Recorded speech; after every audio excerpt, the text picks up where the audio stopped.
toute nouvelle vidéo. Aujourd'hui les amis, nouveau flight report, nouvel avis sur une compagnie aérienne sur un vol spécifique. Aujourd'hui on va parler d'un vol que j'ai fait l'été dernier entre Calgary et Montréal à bord de Flair Airlines, une compagnie low cost canadienne plutôt récente à bord de leur 737 MAX 8. Pour ceux que ça intéresse, je vous mets les informations plus détaillées juste ici. Voilà, comme ceci. Et puis comme d'habitude, je vous le rappelle, mais ce flight report a été avant tout produit dans un format web, dans un format écrit sur le site Flight Report. Donc si ça vous intéresse, n'hésitez pas à aller le voir. Les informations sont beaucoup plus complètes que sur une vidéo. Le lien est dans la description. Voilà, donc je pense qu'on va pouvoir tout de suite commencer ce Flight Report un petit peu plus dans les détails. Avant toute chose, je voudrais quand même vous préciser que c'est un peu le dernier épisode d'un voyage que j'ai fait cet été au Yukon. Les deux premières parties sont déjà sorties. D'abord un vol en 737 MAX d'Air Canada et puis un autre vol en 737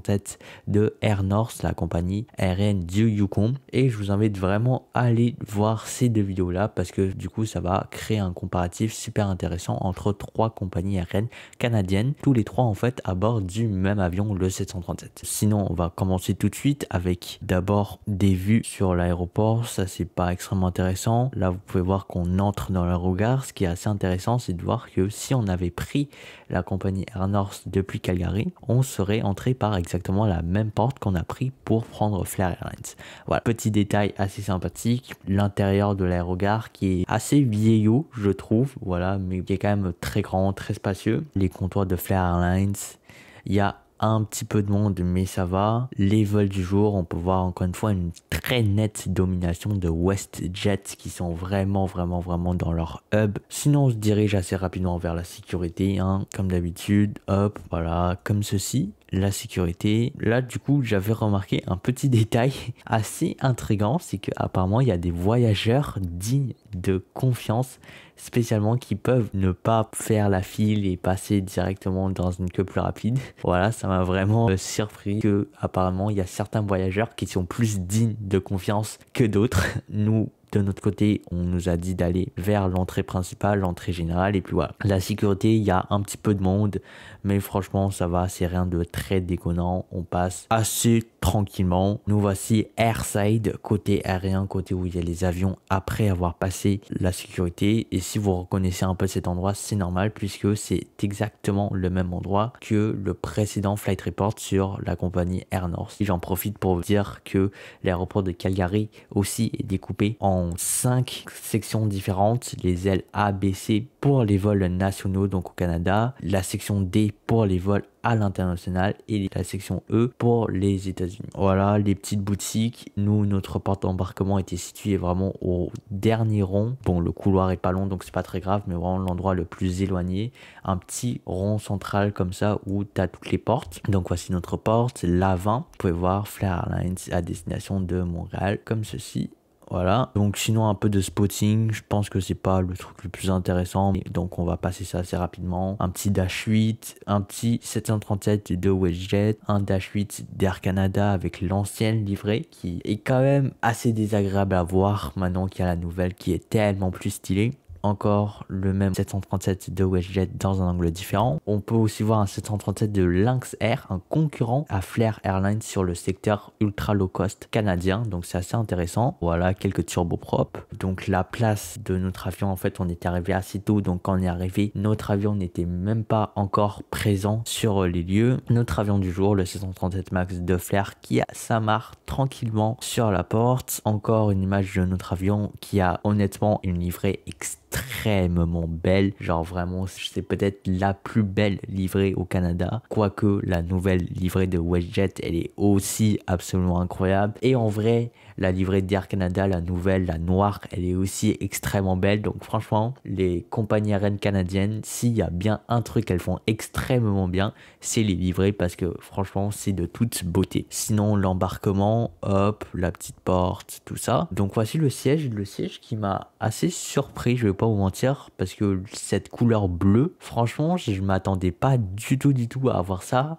même si c'est vrai que le bleu c'est le standard normalement sur des avions. Je vous rappelle que d'un point de vue extérieur, cet avion était quand même peint en vert et en noir, donc je m'attendais vraiment à des sièges en vert un peu crème, peut-être à des sièges en noir, peut-être des sièges gris, mais de voir du bleu comme ça fait un petit peu hors sujet, ça fait un petit peu bizarre, mais bon, en soi le siège était confortable, donc petit chichi, mais en vrai il n'y a pas de problème, hein. Puis aussi petit chose, j'ai eu énormément de chance parce que là où j'étais assis c'était tranquille, il y avait le bon hublot et tout, mais le siège juste un peu en avant de moi, c'était ce fameux siège vide où il n'y a pas de hublot, donc j'ai eu beaucoup de chance. De mon côté, tout allait bien. J'ai eu mon petit hublot avec une superbe vue sur l'aile, absolument magnifique. Sinon, le dos du siège, bon, pas grand chose à redire. La notice de sécurité, un truc assez intéressant, c'est que contrairement à Air Canada qui assume clairement que c'est un 737 MAX 8, pas de problème, Flair Airlines nous dit que c'est un Boeing 737-800, ce qui n'est pas vraiment vrai. En fait, c'est bel et bien 737 MAX. Donc, je sais pas trop si c'est parce qu'ils osent pas assumer le MAX encore vu les problèmes qu'il y a eu. C'est assez mystérieux. Sinon, le toit, pas grand chose à redire. Le legroom, l'espacement entre les jambes qui est assez serré, mais bon, sur un low cost, c'est tout à fait normal. Le menu à bord qui est quand même assez complet, voilà. Et ce que du coup j'ai remarqué, c'est qu'il y a cette petite bande sur le menu qui permet apparemment d'installer une application de divertissement Flair Airlines. Donc directement, vous connaissez, je l'ai installé et j'ai vraiment très bien fait de l'installer avant le décollage puisque j'ai pu bénéficier encore du Wi-Fi de l'aéroport de Calgary parce que sinon une fois en vol il y aurait malheureusement plus moyen de l'installer, donc ça c'est un petit peu bête mais en même temps assez normal. Les avis ils étaient pas extrêmement bons pour cette application, mais je vais vous montrer un tout peu plus tard que de mon côté tout s'est très bien passé. Voilà, revenons au vol. Donc on s'aligne vers la piste tranquillement ici, pas grand chose à redire, hop, et puis je vous mets le décollage tout de suite puisque cette fois-ci j'ai bel et bien pu filmer.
Nous voici un petit peu plus haut dans les airs. Ce qu'il faut savoir, c'est que pour que l'application Flair puisse fonctionner, il faut se connecter au Wi-Fi de l'appareil. Mais malheureusement, ce n'est pas vraiment un vrai Wi-Fi comme peuvent le proposer Air Canada par exemple, qui peut se connecter à Internet, etc. C'est vraiment juste un espèce de réseau local qui te permet juste d'accéder à l'application. Il n'y a malheureusement pas encore de Wi-Fi sur les avions Flair Airlines pour l'instant. Donc voilà, une fois qu'on entre dans cette application-là, on nous demande juste d'entrer des informations telles que le siège, notre nom et notre email. Très simple, et puis on peut directement accéder à l'application qui est quand même assez intuitif, hein. Là on a des bonnes informations et puis surtout là on a des informations sur le vol, un petit peu comme dans un vrai IFE, comme si en fait c'était sur le petit écran collé sur l'arrière du siège, donc c'est très pratique. Dehors la vue est très belle aussi. On a d'abord cette section aujourd'hui avec plein de contenus différents, on a plein de jeux, en fait je vais vous zoomer un petit peu ça, mais voilà, on a plein de jeux auxquels on peut jouer dans l'avion gratuitement. On a aussi des contenus vidéo, d'abord des films, il faut voir qu'il y a quand même une belle variété, ou soit des vidéos de Sam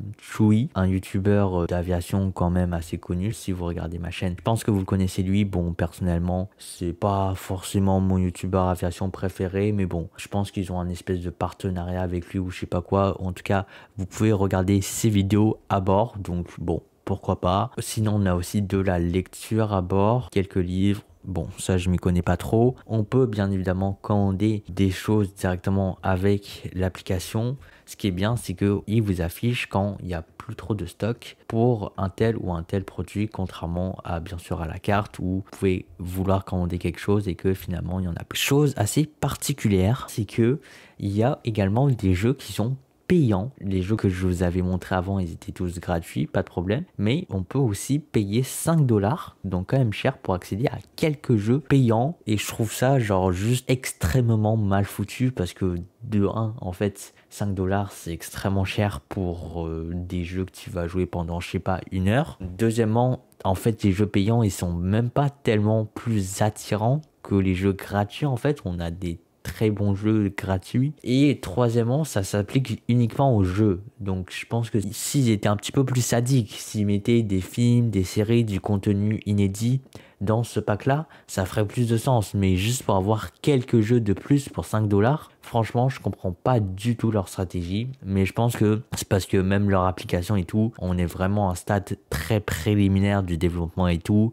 Ils testent des trucs et qu'ils vont raffiner leur stratégie au fur et à mesure. Et l'autre détail, c'est un petit détail, mais c'est franchement assez marrant, c'est que tout comme dans les IFE normaux, donc les écrans collés à l'arrière des sièges, vous êtes totalement bloqué, vous ne pouvez faire autre chose quand les pilotes ou les hôtesses de l'air font des annonces, donc ça c'est quand même assez drôle. Sinon on rentre un petit peu dans les nuages, donc en fait comme je vous l'avais dit avant, il fallait vraiment télécharger l'application avant le début du vol, mais ce qui se passe c'est que dans le pire des cas, si vous n'avez pas téléchargé avant, vous pouvez également accéder au contenu via un site web, mais du coup ça sera beaucoup moins pratique d'accéder avec un navigateur, mais c'est quand même les mêmes fonctionnalités, etc.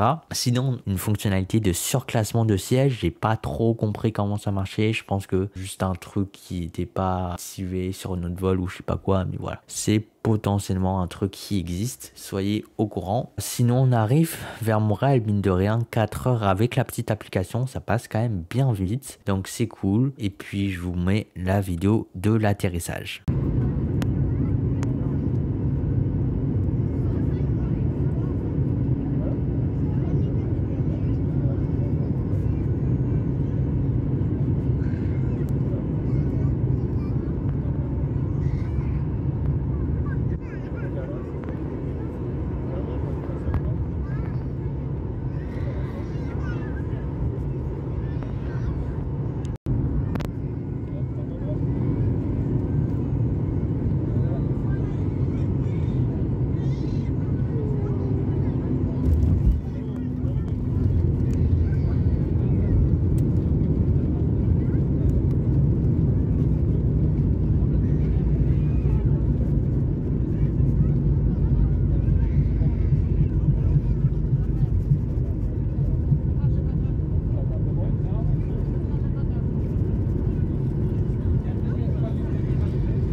Voilà, nous avons atterri à Montréal, un petit peu de roulage et on peut voir que Montréal, c'est vraiment le hub de Air Canada. Après avoir vu le hub de WestJet, on passe vraiment au hub où Air Canada est super dominant. La petite aile internationale qui fait plaisir, un avion de Lufthansa, un avion de Air France, un 787 d'Air Canada, on a un A220 d'Air Canada avec une livrée très très spéciale. Voici la place où on va s'amarrer. On passe juste à côté d'un 767 d'Austrian, la compagnie autrichienne, un 737 de Canadian North, donc une compagnie qui dessert le Nunavut, si je me trompe pas. Donc voilà, on s'amarre juste à côté. À savoir que c'est un avion très intéressant puisque c'est un avion mi-cargo, mi-passager. Toute cette moitié-là, c'est pour les passagers, mais on a aussi la partie de devant qui sert à transporter du cargo. Et enfin, on débarque et on passe un long couloir parce qu'en fait on était comme dans un espèce de bâtiment un peu séparé de l'aérogare principal principale, donc il a fallu prendre un espèce de tunnel souterrain pour rejoindre l'aérogare principale, mais bon, on finit par sortir assez rapidement, et puis voilà les amis, c'est la fin de cette vidéo, j'espère qu'elle vous aura plu. Sachez que bien évidemment je suis au courant que c'est un format assez spécial, que d'habitude les flight reports ça se fait via des formats vidéo, mais comme je vous l'ai dit, j'ai pris avant tout ces images pour le format web et c'est juste après coup que je me suis dit pourquoi pas en faire des vidéos. Ceci étant dit, maintenant que j'ai cette idée en tête de potentiellement faire des vidéos, je vous promets que les prochains risquent fortement d'être sous un format vidéo. Et puis nous on se dit à très bientôt pour de nouvelles vidéos. Salut tout le monde, ne se défacera pas, à plus à la prochaine. Allez, ciao!